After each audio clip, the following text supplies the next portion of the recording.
Owned restaurants in the Twin Cities has never been easier. You'll find an expansive list of local dining options at eatlocalminnesota.com, from classic American comfort food to authentic flavors from around the world. Specializing in Szechuan and Peking cuisine, the Great Wall Chinese restaurant has been a local favorite since 1981. They offer one of the most extensive menus in the Twin Cities. Favorites include the sesame chicken, imperial beef, and Peking duck. The Great Wall restaurant is located off 45th and France, with takeout available too. More at greatwallrestaurant.us. Nightingale on 26th and Lyndale is the ultimate venue for unforgettable gatherings. Whether big or small, your event will be a hit with delicious food and drinks served in a warm and inviting atmosphere. Plus, Chef Carrie's special creations add that extra touch. Craft cocktails, curated drinks, and a diverse menu make Nightingale perfect for any celebration. More at nightingalempls.com. With your AM 950 weather, I'm Brett Johnson. Look for clear skies tonight with a low around 12, Thursday sunny with a high near 50, and Friday sunny with a high around 57. Discover perfection at Maverick's Real Roast Beef in Roseville. From Philly cheesesteak to crispy chicken, every bite is exceptional. Add freshly cut fries or rings for a winning combo. Visit mavericksbeef.com or find them off Lexington and Roseville. Unforgettable sandwiches. That's Maverick's Real Roast Beef.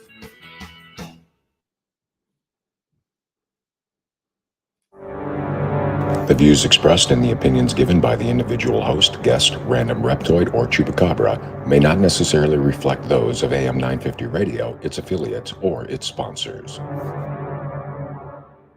Now, it's time to step into the unknown.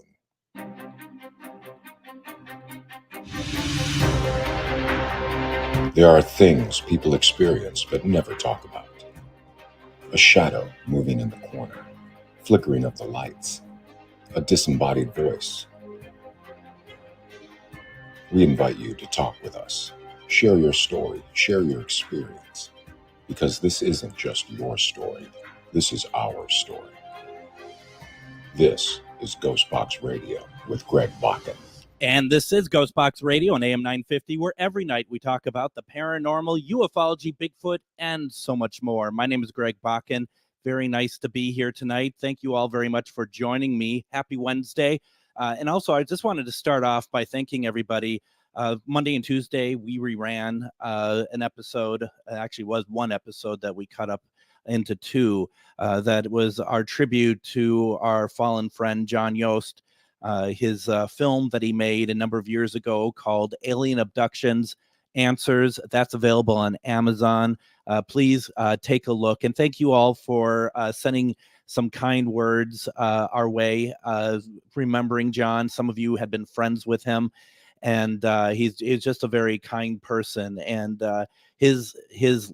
him being gone has left a big hole in the community. And for those of you who don't know who I'm talking about, John Yost, he had a very early age had an abduction by what he believes were aliens, and he made this film from it. We had him on our program, and a special 2-hour program we did back in April of last year, and we just wanted to replay it again. We hadn't played it since, but we wanted to play it for kind of to keep the memory going of John. He had pancreatic cancer, and he succumbed to that on February 13th. So thank you all very much for listening and sending the notes and stuff. Really, really appreciate it. Now, as far as Minnesota, as far as what makes Minnesota, I think this week we saw it. At Monday, we start, a 70-degree day. It was 70 up in my area, which is ridiculous. And then now we are at, what are we at now? Does it even, it's 12 degrees. It's 12 degrees out. And that was like not too far from the high today. So that was fantastic, of course. It's just like it's Minnesota. Now, some of you are going to be like, well, Greg, it's February. And I know it. I know what month it is. But the thing is this is just classic Minnesota that takes us from the extremes. Minnesota is all about the extremes, isn't it? It's one day we're out there in shorts, and then the next day, well, I'm still out in shorts because I wear shorts all the time, but it's a 62-degree difference. Anyway, I think we know what it's like. We know that when we hit July, it's going to be, still 60 or something as well. So, I mean, I get it. I understand how it works. But one other thing I want to say before we get to our guest tonight, and I warned him that I'm going to be going through all this stuff and he's just going to stare. If you're watching us on Facebook, he's just going to be staring at us, not knowing really what to do. I told you. I wanted to say that you can always catch GhostBox Radio on my Facebook page as well, GhostBox Radio with Greg Bakun. You can watch us, but I just been added to a new network starting Monday as well called Get Haunted, and that is another Facebook network, and that's full of paranormal broadcast as well. If you are in a paranormal mood, go to Get Haunted on Facebook. I'm going to start putting my show on there starting March 4th, but you can still get it on GhostBox Radio with Greg Bakun Facebook page, as well, of course, broadcasting it out to everybody in Minnesota. Very, very cool. I'm excited to talk to our guest tonight. One of the things that's I don't seem to be able to do very often, and this is why I'm so excited about it, is to be able to get this local touch on this program. So many of the people we bring in are in different parts of the country. It is so great to be able to talk to people who are local and people who are creative at the same time. And this is something I absolutely love. And I gotta ask. I'm gonna butcher a couple things here. But Zachariah Jones is a longtime lover of books, lover of mysteries, and lover of everything that has to do with the world unseen by most. He lives in Stillwater, a small historic town in eastern Minnesota, with his husband and dog. And his debut novel, Chasing Shadows, Genesis, received an IPPY Award for Best Region Fiction, Midwest, and was a finalist for Best Horror Novel at the NIEA. Visit him online at thezachariahjones.com, and that's spelled ZACHARIA Jones.com, or on Instagram, you can go to at _Zachariah_Jones and go and see his stuff. And Zachariah, welcome to GhostBox Radio. Thank you, Greg. Super excited to be on here. Thank you very much. Now, the question I was going to ask, we had so much time for me to talk to you about this, and I totally forgot about it because first of all, I'm lucky I can read it all, but secondly, any awards that are associated with it. Did I say that right? The IPPY Award? Yep. The okay. IPPY, so independent publishers, they do huge awards every year. And then the other one, I just said NIEA. Is that good, or is it NIA? Yep. Okay. Nope. Yeah. So NIEA is National Indie Excellence in Publishing. That is fantastic, and congratulations on both of those. I mean, thank you. Wow, how cool is that? Now you have there are two books that you have done so far, and this is Chasing Shadows, and it's going to be a trilogy, right? Correct. Yeah, it is a trilogy with the third book coming out later this year. So okay, so the first one is Genesis, the second one is Convocation. Yep. And do you have a name for the third one yet, or is that a spoiler, or what? Well, I do. Yes, I'm actually going to be working on the cover. I just got the cover finally from the artist, and so I'm going to be doing a reveal for that over the next couple of weeks. I started teasing it a little bit already, but I did release any of the book talks that I've done so far. I did let the title is known as Requiem is the third book. Yep. But yeah, the cover and title and release date and all that's going to be coming out here probably within 2 to 3 weeks is when that'll be published. That's fantastic. So, okay. So let's start with Genesis here.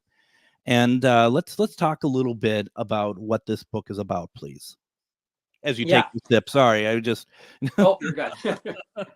Yeah, so Genesis is obviously the beginning of the story. The Chasing Shadows trilogy focuses around Jarek Vedini. He is a young man from New York in his late 20s. It's 1924, so the World War I is fairly still in the back of everybody's minds. He got back just a few years prior, and he's in New York City. During the war, he found out that he had some extra gifts, you could call it, but he doesn't quite know what it is. But he grew up in a household where his grandma was very in tune with the supernatural and the world beyond, and so she kind of helped guide him throughout his upbringing, but he hadn't really recognized that until later on in life that that's what she was doing. And so anyway, what he did in New York was kind of turn his skills into being an asset for helping people particularly just to help kind of solve little mini mysteries. So none of that's really shown in the book. It just kind of mentions all that. But what really triggers it is the opening of the book is him coming to St. Paul, because he was requested to come to St. Paul. He doesn't know by who, and a couple anonymous letters requesting him to come because they heard about his gifts. And Sarah O'Connell, she's a socialite from St. Paul back in the 20s, married to Martin O'Connell. They own a print factory, and the wife was murdered. Sarah was murdered, and back in August, and nobody was able to figure out what happened. There's just no clues to the case. And so the local authorities gave up on it. And so Jarek, when he gets here, he quickly finds out that he was brought there because of his gifts, particularly because there is the world beyond has a huge part to play in her actual death. And so kind of goes around that. It's very much of the haunted house style for a horror book, but it is set in St. Paul. So if you are familiar with the St. Paul area, having it in 1924 was awesome, because St. Paul in 1924 was really booming at the start of that roaring 20s. And just the historical aspect in St. Paul is so fun and was so cool to research throughout this process, to be able to tie it into for people if they're familiar with the area. But anyway, I digress. No, not at all, actually, because that's exactly what I kind of wanted to talk about. Because, you know, St. Paul itself, even modern day St. Paul, lends itself to that sort of noir sort of feel to it. I mean, and I don't mean this in a negative way, but there's parts of St. Paul that really has not moved on from a certain period of time, which is much to its benefit. And I think that's what makes St. Paul such a wonderful place. And I'm thinking, when you were explaining all that to me, I was just thinking, my God, you know, how cool is it as a writer to be like, you know, first of all, you kind of sit down and, like, even though St. Paul exists already, it's not fictional. You're like, I can create this world and I can do whatever I want with it. Yeah, it was awesome. So when I was kind of getting the plan, I knew I wanted the first book to take place in St. Paul really bad, because like what you said, it has that really good vibe for that mystery. Yeah. And being a horror mystery, obviously I wanted to just build that vibe in the background as much as possible. And having that set in the 1920s for two different reasons. One being that's when Prohibition was in play. And I really wanted to tie in an aspect of he's there to help this really filthy rich family, and how back then, if you had money, it's no different than nowadays. You could get by with doing certain things. Yeah, absolutely. And you could get away with a lot more. And then also in St. Paul, the height of spiritualism was so high in the 1920s. And so since that was a key component of the story, it just fit too well. And so worked with digging in with the Historical Society quite a bit to kind of help build that world around it of what I wanted. But I did obviously take some liberties to change a few things. Like, for example, there'll be, you know, big landmark things, like the first chapter takes place at Union Depot. And then he'll within chapter 2, he's going by the St. Paul Cathedral, which was built by 1924. And then mentions the Capitol, like all these things that were built at the time. But then, like, the actual house that I modeled the whole story on for the O'Connell mansion is the house that they had torn down on St. Clair Street to build the St. Paul Cathedral. Oh. And so, yeah, so just kind of being able to take some of those components to help build the world, but yet it is still fantasy or fiction. Sure. And when you had mentioned about the mansions, that was going to be my next question. And you kind of answered for me, is that if we're talking at the hill in St. Paul, where all the mansions kind of line the street, which is right by the cathedral. And my history on St. Paul isn't that great. So I didn't realize that there is a mansion that was there that they tore down, which it makes sense. I mean, this cathedral, for those who are not in Minnesota, is really one of the high architectural points of, in some ways literally, but of the Twin Cities. And it is stunning on every level, and you cannot help but notice that it looks down over downtown St. Paul in a way that is absolutely wonderful. And that is fantastic. You know, I guess, you know, the thing I wanted to ask when you're talking about all this is, you know, kind of the chicken and the egg. What came first? Were you looking at the characters and decided St. Paul fit, or was it like just kind of thinking about St. Paul and kind of building layers upon what is there and thinking this is a great place to set my story? Yeah, so I really, one of the kind of subtle things in the story is that there's a lot of different people in the both books so far. I'm going to be in the third, that they just feel different and they don't quite belong. And so one thing that I wanted was to have the story set in St. Paul. That I knew was going to be pretty central for the first book. But then the protagonist, Jarek, I wanted him to be an outsider coming in. I mean, he already feels different because of his gifts that he doesn't quite understand, but and just who he is as a person. But then to have him as a complete outsider coming in, because that also helps fill some of the story of, you know, people are second guessing him, they question him, they don't really understand him. Oh, and now he's a New Yorker that's coming to St. Paul. Like, it just kind of helps feed that and builds him up, and then gives him more credibility too throughout the book, and then going into the second book. Absolutely. No, it's really pretty incredible. I see that some folks in the chat, they're just like wondering, you know, they came in a little bit later, wondering what we're talking about. And we have author Zachariah Jones, and we're talking about his books. We have 2 books we're talking about here that are actually part of a trilogy. The third one is coming out here soon. They're called Chasing Shadows. The first one is Genesis, and the second one is Convocation.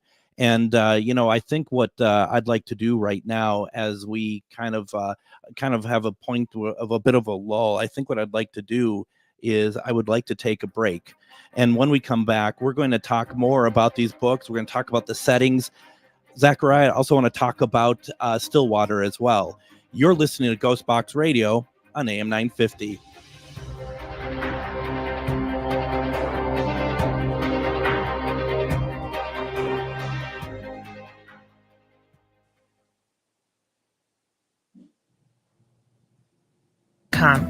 Metamorphosisconnections.com is an online directory of the best holistic and metaphysical practitioners to help you make your most informed choices.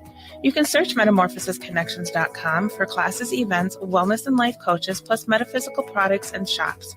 You can also search for a wide array of healers from all modalities, including EFT, sound healing, energy healing, light therapy, ancestral healing, shamanic healing, reflexology, past life regressions, hypnotherapy, yoga, and more.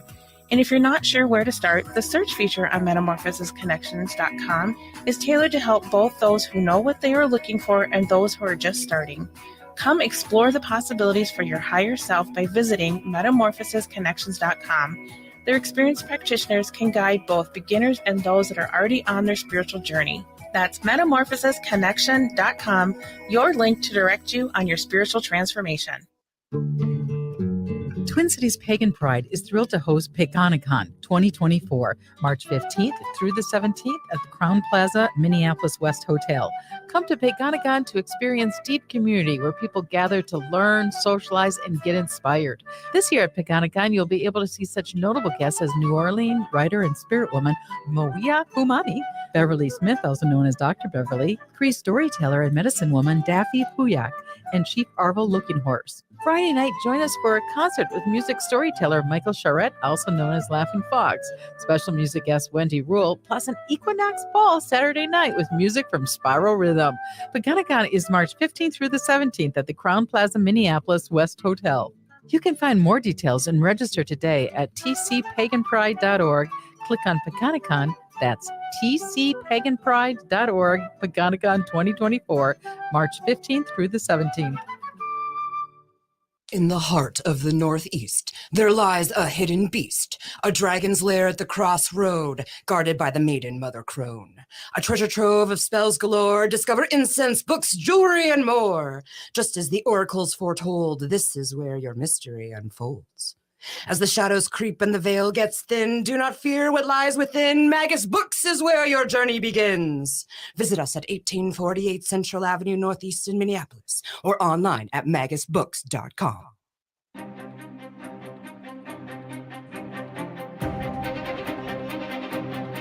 And speaking of Magus Books, they have a lot of stuff going on, and I wanted to share some of that with you. Coming up this Sunday, March 3rd, Magus Books on March 3rd is doing Gateway to the Gods, a monthly Ethogean experience beginning at noon. This monthly tea party offers a sample mug of entheogenic herb such as blue lotus, a lecture on its historical uses, and a guided meditation to help you connect with its effect. Visit magusbooks.com to register. You'll also see that they have other stuff coming up in the following weekends as well. Check out what's going on over there. Go to magusbooks.com. It's really exciting, and I'm really looking forward to seeing more of the stuff that they are offering. We are talking with author Zachariah Jones. We're talking about his book, Chasing Shadows.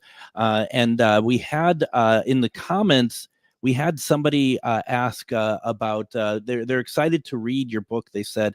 But the one thing as I wanted to do is I wanted you to tell us where they can get the book in case people are wanting to go ahead and have a read for themselves. Yeah, absolutely. So they're available online from any major retailer. You can order them through. A lot of people obviously get them through Amazon, but you can get them anywhere. If you're in Stillwater and you are visiting Stillwater, it is available at our local bookstores here in Stillwater. And then also, if you happen to be out by San Diego, they're available at Verbatim Books out there and Mysterious Galaxy. And then also right through my website as well. If you want to get a signed copy, you can get them through my website. They just take a little longer for processing, but you can get them through there. And I do also want to mention to folks too, if you were thinking of going the Amazon route, I might ask if you'd consider going to ghostboxradio.com. I have a tab called GhostBox Book Club, and on there, the book is there. There's an Amazon link there, but if you get it through my site, then we get a little money back, meaning me. And but I think the signed copy is the way I would go. To be perfect. It is also on Audible as well. So Audible does have book one. And book 2 is getting in production right now, and will be on Audible within probably about 5 to 6 weeks. That's pretty cool. That's pretty neat. That's the big league when you're doing stuff like that. It's pretty fun. And I got Brian Safara as the narrator. He narrates a ton of sci-fi books. Does a phenomenal job. So he's been fantastic to work with on the product. So how has reaction been to the book so far? Excellent. First one was kind of a little bit slow going, and then after, probably once I actually got the first of the IPPY award, that kind of triggered it to get a little bit more well received. Sales have been really well with that, and book 2 has been even better, and which I personally think book 2 is even a better book. So sure. I love book 2. But it does so well when I go to either just different events for book signings or what have you. And then, for example, I also do a couple different book talks. So like I went out to the Spicer Library, did a book talk out there, and had a very, very good crowd. And it was not the crowd I expected. It was a lot of retirees, which I didn't expect for a paranormal horror mystery. But it was excellent. And it just kind of showed me that I shouldn't judge so much, because there's people of all kinds that love this type of stuff, especially when it comes to paranormal. It seems like that it is kind of an ageless sort of topic, isn't it? The paranormal stuff. I've been noticing that myself. Now, doing a trilogy here, how far out did you map it out before starting on the first book? So I started book 1 during COVID 2020. Sure. Had quite a bit more time on my hands, obviously at home. Wanted to pick up a hobby, had a lot of evenings free. And I've always loved writing. I've written and dabbled and stuff. My first job was when I was 14 at a library. My mom's been a librarian almost my whole life. So I love books and I love writing. But this time I actually sat down, and what I did was I started mapping out book 1 in my head, and it was only going to be one book. And I quickly realized that Jarek's story needed to be more. And so I was like, okay, it's going to be a trilogy. So what I actually did was wrote the first probably about a quarter of book 1. And then what I did is I went and wrote the conclusion to the trilogy. So I finished book 3 for the most part in a draft form. So I knew what my end goal was. Sure. And then I went back and did the rest of the outline for book 1. And then as I wrote that simultaneously at different times, what I would do is then jump to my outline for book 2 and start building some of that. And then concurrently, when I was writing book 2, I was jumping to book 3, and just to make sure, especially for when it comes to any plot points and stuff like that, that it would be carried through and brought all the way through to an actual conclusion for people. Because there's nothing more frustrating when there's something in a book that an author writes and it's like there was no point to it. There was no point for that whole section. Right. or it gets forgotten, you know. I mean, Mhm. and I find that very much in, if you know, like even modern television in particular, that they'll allude to something, and you know, as the funny thing is, like fandom of anything, they're going to call them out on it. Yep. And you know, I think the lame response to that sort of thing is like, why didn't you cover up this? Why didn't you you know, talk about this? And the response is always like, oh, you just wait and see. You know, no, you Yep. forgot about it, and you're trying to cover it up. And Yep. I think people would very much appreciate that sort of you know, that kind of care that goes into it. But I mean, that's also something that I mean, you're doing, you'd be doing your characters a disservice if you didn't. Correct. It only builds them up better. And there are times in the component, because how the books are written is there's a standalone mystery, like the death of Sarah O'Connell is really focused on book one. Mm-hmm. Book two then actually takes Jarek out to Deadwood. So at the conclusion of book one is where he finds out where he needs to go next in his journey, and it takes him out to Deadwood, and that is because there's he's brought out there for a reason that's tied in. I don't want to give away too much. He thinks he's just out there to find a person. When he gets out there, he finds out there's actually 49 missing women, and that's what he's truly there to help with. So there's little components that I threw in book one that people aren't going to quite figure out what they truly are until book three.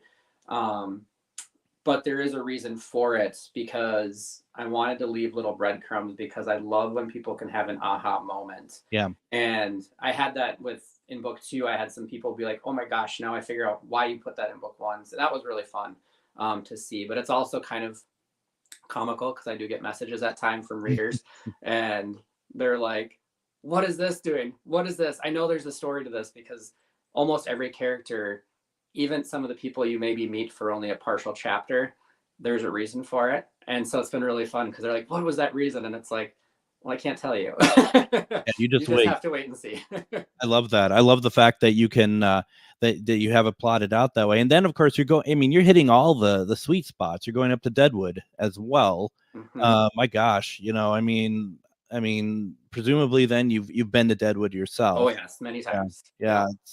There's something very special about that place as well. Very special. And the different areas are places that I am very familiar with, that I personally have felt very strong connection to with the paranormal. So that's why 1, St. Paul, 2, Deadwood, and then book 3 takes us down to Savannah for that deep south. Ooh, look at you. You're hitting every place. You know, yes. You're gonna have to do one on the Queen Mary eventually. Yeah. I have family down in Savannah, and I've been down there quite a few times. And yeah, that place is just so rich for activity, and it's so fun. Plus, who doesn't love a good gothic horror vibe set in the 1920s? Absolutely. So I want to switch gears here a little bit, because you kind of alluded to you getting kind of the feels for paranormal activity. Emily, as you know, she says, Zach, as always, thank you for your service. Absolutely. Do you have any paranormal stories, experiences relating to your time in the military? Ooh, military, probably not so much. Because anywhere that I go for the military is nothing. It's really not anywhere that exciting, to be frank. I would honestly say I started out in the military, I was enlisted. And then what I ended up doing was I went through to an ROTC scholarship so I could go officer. Mm-hmm. So I could say during my time for ROTC, chose to do it at St. John's University here in Minnesota. There, I can tell you some good stories of paranormal activity. So I lived in Gregg House, which is one of the oldest buildings on the campus when the monastery was first built. And how the rooms are built, or the house is built, is there's only 4 rooms per floor. And then there's 2 people per room. And then it's a communal bathroom on each floor. Mm-hmm. And so my room, ever since moving in, I kind of felt was a little bit off.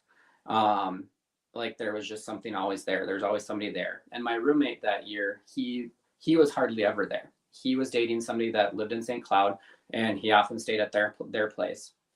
And there's many times where I would come into the room and there'd be something, just moved around in the room. And in my head, I'm like, oh, he came back quick, grabbed some stuff, what have you.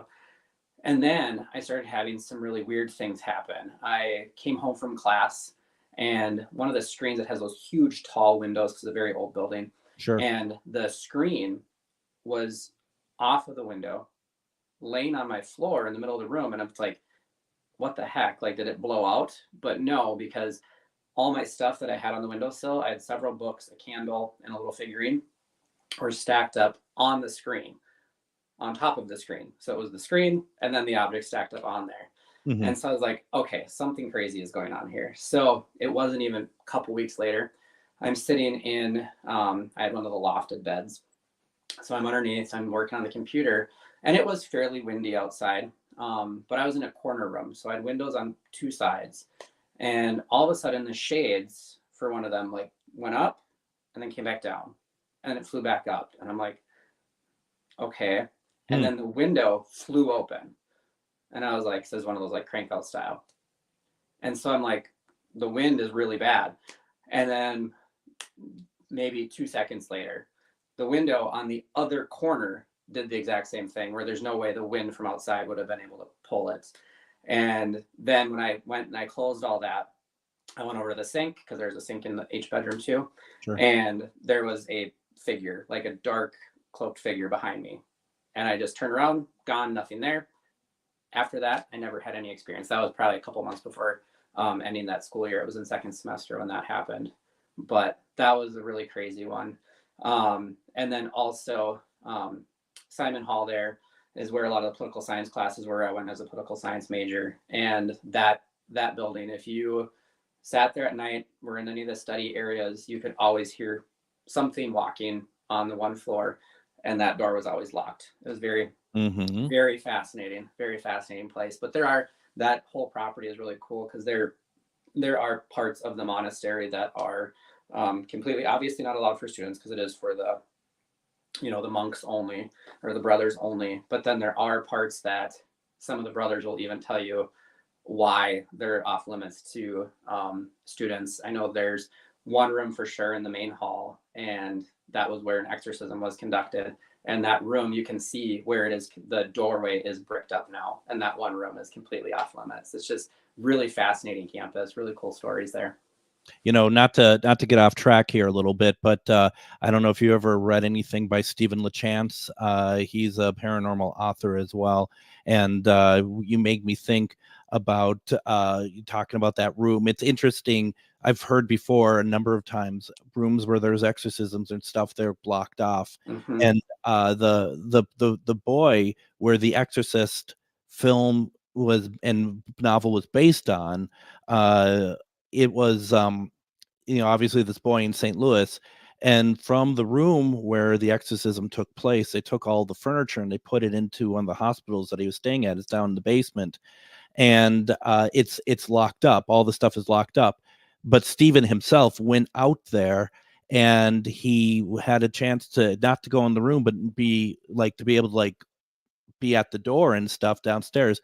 There's a couple big cracks in the cement floor emanating from the room, but also you could constantly hear stuff moving around in that room. That, and that's the thing that I think people don't quite understand about anything demonic, anything to do with exorcism, that's an unwieldy energy that is not going to stop. It just, because maybe, and I never think actually it fully leaves a person anyway, but even if it did, that is still absorbed by anything else around it as well. Sorry, I didn't mean to get off topic, but I find it interesting. Yeah. Now, really not that far off topic, because when you start reading the Chasing Shadows, you'll realize within the middle of book one, it really, really starts going into the occult, and that goes into the bigger story going on behind all three books. So I think that's such a strong point, and such a strong place to put into a novel like that, because none of us want to be face to face with a demon or that sort of stuff, but my gosh, we are kind of obsessed with that, aren't we? At the same time, we want to kind of see the what if. How does it affect other people, not us? just Yep. like, but and not even real people, just like characters and stuff, and see what happens. I think that's really cool that you kind of encompassing all of that. And I mean, you're just kind of taking everything that you are really interested in, and you're putting it in this trilogy. Yep, exactly. It's my interest. It's like I said, I loved doing the research on it because one, the historical side was so fun. Two, a lot of the paranormal stuff with the ghosts and the story was, kind of a conglomerate of things of, inspired by things that I've seen, things like that, or other stories I've heard. And then moving into the occult aspect, because it starts going into a lot of stuff when it comes to King Solomon, and that's really what this boils down to in the occult realm. And so I got the Keys of Solomon and really actually read all of those books and got some of the backstory on that and how he allegedly wielded demons and stuff like that. Is super fascinating. Like, I went down tons of rabbit holes that I had no need to for the story, but it was just really fun to do. Yeah, that's great. That's great. Now, Emily also asked, and I'm going to kind of change her question. You said at the monster or where you went to school, there was a cloaked figure that was behind you, or Yes. right? Do you think was that a monk? Do you think? I believe it was a monk in a habit is what I believe it was. Mm-hmm. Yeah, because they're a Benedictine society, so all their habits there are the black ones, and then you have the black hoods that can go pull up, kind of very Harry Potter style. Sure. Yeah, and that's what most of the brothers wear there. Well, I hear that they're a hard habit to break. So. Put up the chain. And that's how radio goes wrong. But the thing too is about that is that I mean, when you run into stuff like that, do you feel their energy yourself? I mean, do you? I just Yes. can't hear. Yeah, because you kind of alluded to that a little bit. Yeah, it really started, and I have a lot of family members too that very much dive into this because they sense a lot of different things. And the house I grew up in as a child out in Wilmer was, I mean, that house, I will swear up and day, and so will my entire family, that house was incredibly haunted and had a lot of issues with it. And it carried on with a lot of issues, unfortunately, for several families that actually lived in there after us too, where some not good things happened. It was just very, very sad. But a lot of activity. I totally believe it. Why don't we go ahead and do this? Let's take our second break. When we come back, we're going to finish up talking with Zachariah about his books. I still want to talk about Stillwater. Yeah. If you have any questions, please put it into the comments. We have a lot more left to do. You're listening to GhostBox Radio on AM 950.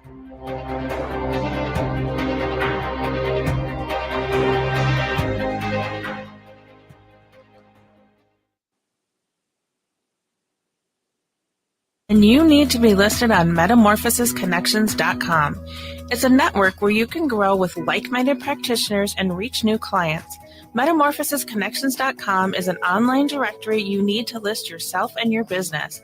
Our platform makes it easy for you to create listings of your products and services, and you can also choose to list your classes, events, and so much more. Metamorphosisconnections.com helps you create weekly and monthly promotional ads targeted towards your potential clients and promotes them for you via social media and newsletter. There are clients searching for your specialty right now. Let us help them find you. Start your listing today so you can share your own unique gifts and talents by finding the level of membership that best fits your needs. Let us help you reach your clients that are searching for what you do. Visit metamorphosisconnections.com and sign up today. Twin Cities Pagan Pride is thrilled to host PaganaCon 2024, March 15th through the 17th at the Crown Plaza, Minneapolis West Hotel. Come to PaganaCon to experience deep community where people gather to learn, socialize, and get inspired. Check out all the featured guests and list of activity at tcpaganpride.org. PaganaCon is a pagan conference offering workshops, panels, discussions, social space, music, a ball, vendors, and much more. PaganaCon is an educational and social venue for pagans, Wiccans, heathens, druids, people of other folk, craft, indigenous, and magical traditions. Come to Paganagon to experience deep community where people gather to learn, socialize, and get inspired. Paganagon is a safe place, not only to be yourself, but to meet other like-minded individuals. You can find more details and register today at tcpaganpride.org. Click on Paganagon. That's tcpaganpride.org. Paganagon 2024, March 15th through the 17th.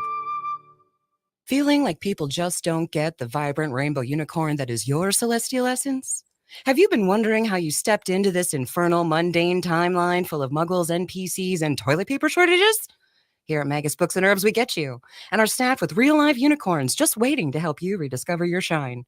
So come explore your magical side with books, herbs, incense classes, and more at 1848 Central.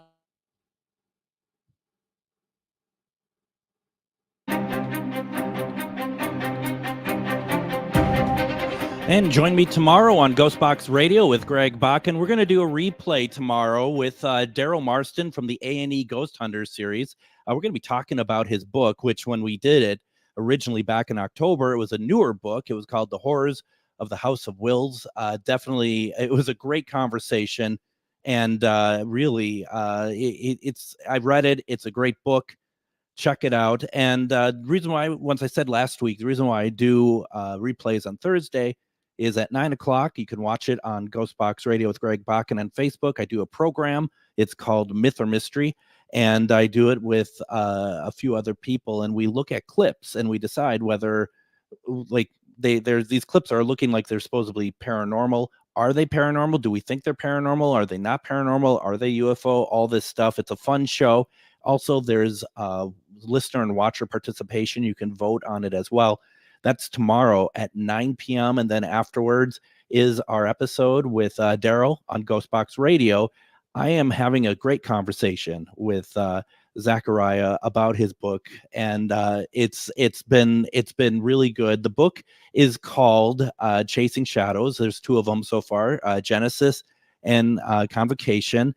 And you can get them at his website. You can go over to thezachariahjones.com. You can get a signed version there. If you go through Amazon, please consider going through ghostboxradio.com and going to Ghostbox Book Club. You can go there, get it through the Amazon affiliate link, get a little, 10 cents back, but every little bit helps, and I really appreciate it. Now, Zachariah, I saw during the break, the door behind you open up and there's a head that popped in there. Was that your husband? Does he want to come in and say hi to us? Yeah, he just got back. He's like, work. No, he doesn't. Yeah. No, he just got back from work. He works in Maplewood and works until 10 o'clock. So. Oh my goodness. Yep. So no, he just got back. So he went downstairs to grab a little nightcap and watch some TV with the dog. Well, he's probably actually listening on his phone, would be my guess. But nightcap. Now that's something I can get behind right now. Yes. That's for sure. And what's your dog's name, if you don't mind? Delta. Very cool. Earmutt, but a phenomenal dog. Absolutely phenomenal dog. That is fantastic. And so you're living out in Stillwater. How long have you been out in Stillwater? I moved here January of 2019. A little while, yeah. With the paranormal feelings that you got there, what are you thinking out there? So Stillwater is, if you have any interest in the paranormal, anything in that realm, any listener to this, I highly recommend a visit to Stillwater. It is a incredibly cool town, very good people, very good history, and a lot of activity. And by that, I mean good restaurants, bars, you name it, great hotels, but also if you like the paranormal, there's a lot of good activity out here. This city is one of the oldest cities in Minnesota. Well, it is the oldest city of Minnesota. It stayed small. It's kept its size. It's only about 20,000 people right now. The downtown historical district, and then the North Hill and South Hill for residential. North Hill, South Hill for residential is, the massive big old houses. They're phenomenal. But you can experience, if you are sensitive to that type of stuff, you will experience something while you're here. It's just astronomical. Take the trolley or whatever that is that looks at the houses there. That's really a lot of fun. I did we did on the show here back in October of last year for Halloween, we did a live paranormal investigation of the Grand Garage, and that was really fun. And we actually got stuff at the Grand Garage, but we also had a link back, obviously, to the station. And so we would be at the Grand Garage asking for activity at the station, and equipment would go off at the station in Eden Prairie.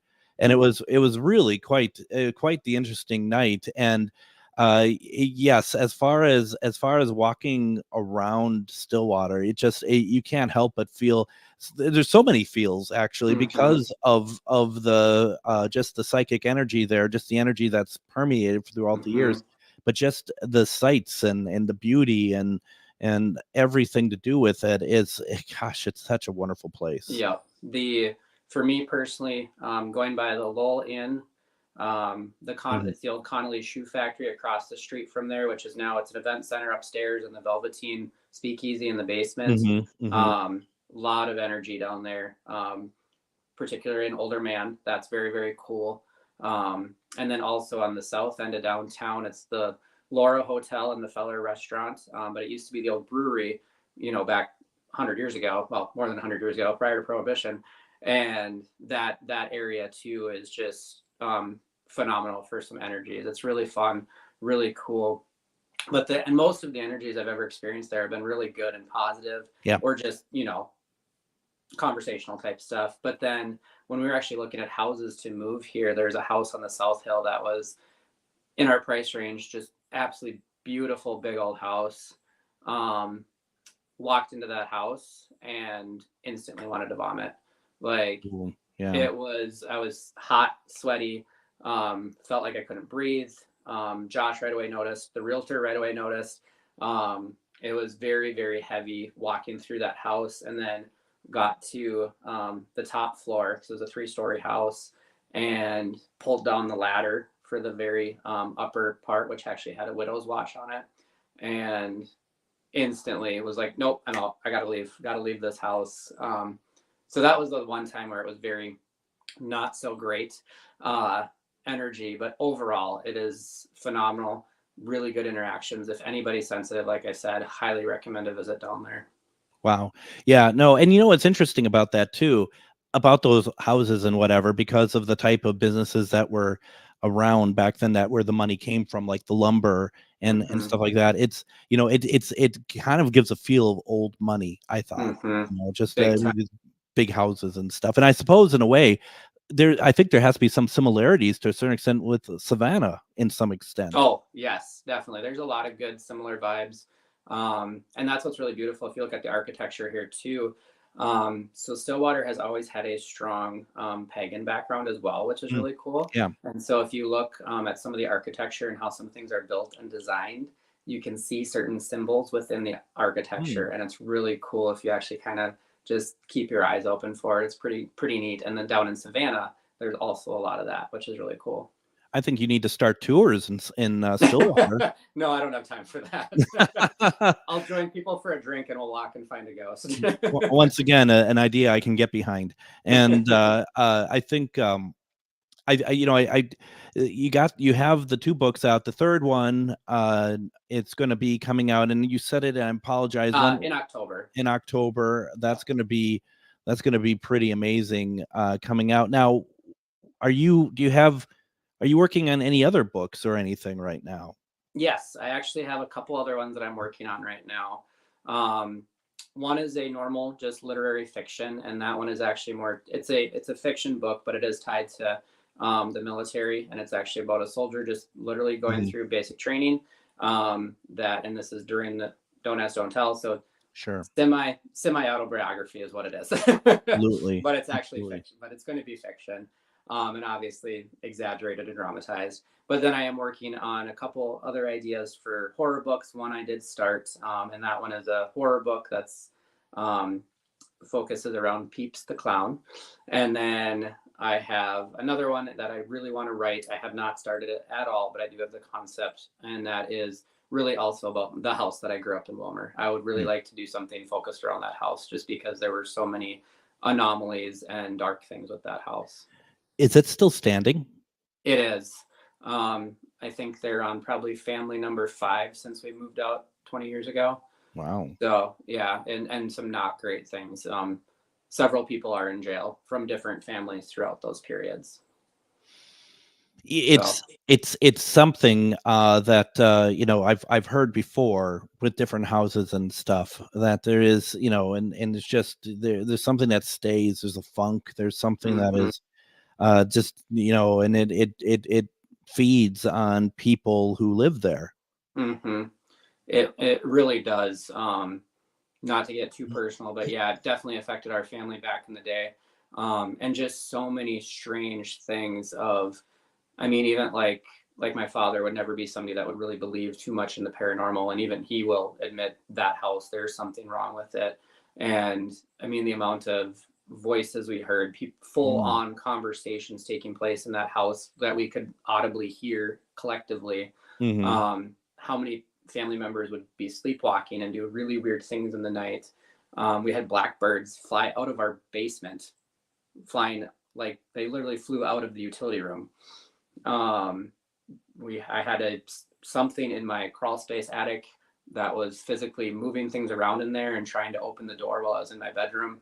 Like just such crazy stuff that you think is only in the movies, and it's not.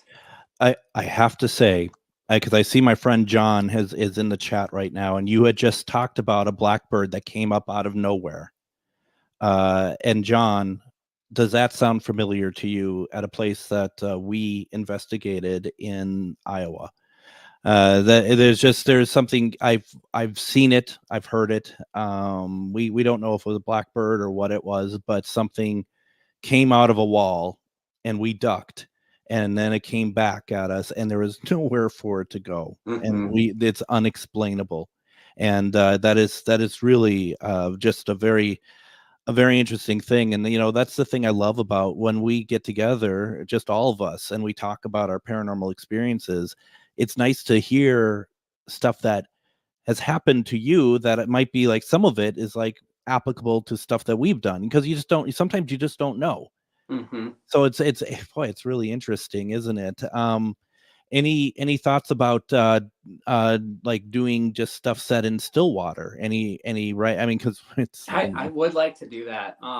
There's a local author here that she actually writes books, and they're called the Stillwater Witches, Mhm. and Oh yeah. yep. And so I was like, well, I would love to dabble in something, especially with something in that realm. And I'm like, well, I obviously don't want to get too close to her realm, but No, so then no. I'm thinking like, okay, I would love to do something more particularly like with the logging industry and a lot of things with that, because there is some really good sad stories of people obviously dying in accidents with the logging Mhm. industry, and then with the St. Croix River here, you hear tons of stories of people or different apparitions down by the river and stuff like that. So there's a lot of good things that I could pull from the Stillwater Caves, where the brewery is, all Oh the caves yeah. that are underneath the South Hill. There's some great stories that you can pull from there to help inspire. Now we have about 3 minutes left, and did you do any formal training for writing, or is this all just like, what, I have this great imagination, and I know, because, and the reason I ask is also because, just, you talk about the planning of the trilogy, and it's a very smart way of going about it, I think. And I just kind of curious what you had, what kind of background you had with that. No real formal training. Like I said, I started reading books at a very young age. First job was at a library. Grew up Hmm. around that. Books were very important for my mom and for us to be very well read. And by well read, reading a lot of fiction. I mean, obviously, a lot of well read people read a lot of nonfiction, but reading fiction, I think, is so important, especially to make your brain stronger, because having a good imagination really helps keep that brain going in the future. And so I just use that for my fuel for it, and wrote how I felt comfortably, because I've read so many books that I was not happy with. And so I wrote what I would be happy with. So for example, when I'm describing something, I give detail to give that visual, but there's so many books that you read where it just goes on and on of the detail, and it just gives so much, where it just pulls so much away from the story. So I wanted quick reads to give the good visual, to give the good spook to somebody and move on. So they're like these books, they're a little over 200 pages each. You can read them pretty quick. The audiobooks are only a little over 6 hours each. So Oh, my friend John, he met you at the Anderson house. Were you there in January? oh yes, I was. Hi, All right. John. All right. Because I remember before we started, Zach was talking about some drunk at the Anderson house that he didn't really care for, and I. Oh, okay. Well, sorry, that should have been off air. But no, that's pretty cool. I was supposed to be there that weekend. I had another thing I needed to go to, so that's very cool. Very cool, actually. That's I think that's why your name sounded familiar when Emily had mentioned you to me. It takes a while, but I do catch on eventually. So once again, the books are called Chasing Shadows Genesis, Chasing Shadows Convocation. These are wonderful local books, and that you can get them through the ZachariahJones.com website, and that's where you get the signed copy if you so desire. And also you can go through Amazon and other places as well. When we get to the point of the third book coming out, do you want to come back on? You want to talk about it a little bit? Absolutely. Yeah, I'd love to talk about my times in Savannah as well, because there's some good stuff there too. Yeah. Well, we don't have to wait for the book to come out to get you to talk about that. I think that's gonna be a lot of fun. I'm looking forward to that quite a bit, actually, and hearing what you have to say about that. So Zachariah Jones, thank you so very much for joining us tonight. This was awesome. Yeah, thank you, Greg. I really appreciate it. This was fun. Oh, good. I'm happy to hear that. Tomorrow, folks, don't forget, we're going to be replaying our episode with Daryl Marston talking about his book. But also at 9 o'clock, we're doing Myth or Mystery on my Facebook page, GhostBox Radio with Greg Bakun. Everyone, thank you so much for joining us. We'll see you tomorrow. Everyone, have a good night.